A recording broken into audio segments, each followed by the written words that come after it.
আসসালামু আলাইকুম। সবাইকে স্বাগত জানাচ্ছি নতুন একটি রেসিপি দেখার জন্য। আজকে আপনাদের সাথে শেয়ার করব ভিন্নভাবে ধনিয়া পাতা ভর্তার রেসিপি। বাটাবাটির ঝামেলা ছাড়াই এই ধনিয়া পাতার ভর্তাটি আমি আপনাদেরকে তৈরি করে দেখাবো। আশা করি পুরো ভিডিওটি দেখবেন। রেসিপিটি আপনাদের কাছে সহজ এবং অবশ্যই ভালো লাগবে। চলুন দেখে নেই এই ধনিয়া পাতার ভর্তা তৈরি করতে কী কী লাগছে, পুরো প্রস্তুত প্রণালী। ভর্তাটি করার জন্য আমি এখানে 250 গ্রাম ধনিয়া পাতা ভালো করে বেছে পরিষ্কার করে ধুয়ে পানিটা ঝরিয়ে নিয়েছি। এখন এই ধনিয়া পাতাগুলোকে আমি ছুরির সাহায্যে কুচি করে নিচ্ছি। একদম যে চিকন করে কুচি করতে হবে তা না, আমি মোটা মোটা করে কিন্তু কুচিগুলো করে নিচ্ছি। তো আমাদের এখানে ধনিয়া পাতা কুচি করা হয়ে গিয়েছে। এখন চলে যাচ্ছি মূল রান্নায়। চুলায় একটা প্যান বসিয়ে দিয়েছি। প্যানটা গরম হয়ে যাওয়ার পর আমি এখানে 2.5 টেবিল চামচ সরিষার তেল দিয়ে দিলাম। অবশ্যই সরিষার তেল দিতে হবে এখানে। তেল গরম হয়ে যাওয়ার পর দিয়ে দিচ্ছি এখানে পেঁয়াজ। আমি এখানে দিয়ে দিচ্ছি আধা কাপ পেঁয়াজ মোটা মোটা করে কুচি করে না।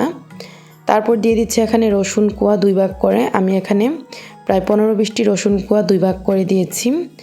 পেঁয়াজ এবং রসুনটাকে নেড়েচেড়ে ভেজে নিচ্ছি। একদম ব্রাউন কালার করে ভাজবো না, মিনিট খানিক ভেজে নিব যাতে করে কাঁচা গন্ধ না থাকে। তো এইভাবে প্রায় মিনিট খানিক আমি পেঁয়াজ আর রসুনটাকে ভেজে নেওয়ার পর দিয়ে দিলাম এখানে 15-16টি কাঁচামরিচ।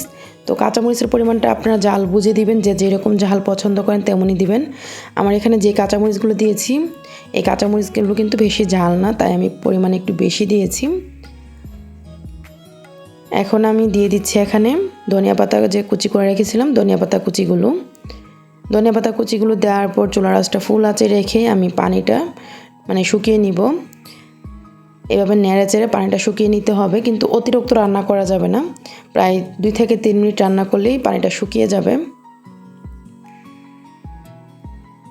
কিছুক্ষণ পর প্রায় 2 মিনিট পর ধনিয়া পাতার পানিটা কিন্তু টেনে গিয়েছে। এখন দিয়ে দিলাম এখানে পরিমাণ মতো লবণটা দেওয়ার পর নেড়েচেড়ে মিনিট খানিক আমি ভেজে নিচ্ছি।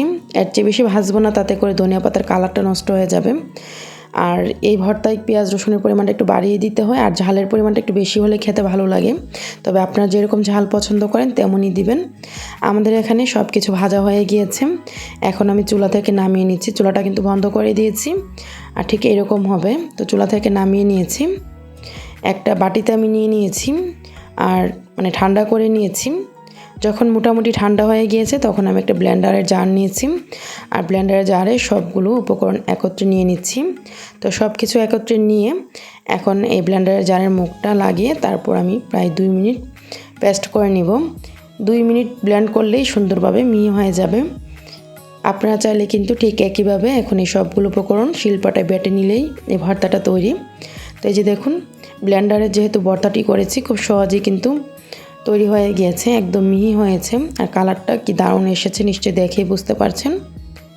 এখন আমি একটা বাটিতে নিয়ে নিচ্ছি ভর্তাটা। গরম ভাতের সাথে এই ধনিয়া পাতার ভর্তাটি হলে একদম জমে যাবে, এতটাই মজার হয়। এখন যেহেতু শীতের সিজন চলছে আর ধনিয়া পাতা বাজারে কিন্তু অনেক বেশি পরিমাণে পাওয়া যাচ্ছে, দামেও কম। ধনিয়া পাতার এই ভর্তাটি আপনারা বাসায় অবশ্যই ট্রাই করবেন। আমি যেভাবে রেসিপিটি তৈরি করেছি আশা করি আপনাদের কাছে অবশ্যই ভালো লাগবে। রেসিপিটি যদি ভালো লাগে লাইক কমেন্ট শেয়ার দিতে ভুলবেন না। আজকের এই রেসিপিটি দেখার জন্য আপনাদের সবাইকে অসংখ্য ধন্যবাদ। সবাই ভালো থাকবেন, আমার জন্য দোয়া করবেন। আল্লাহ হাফেজ।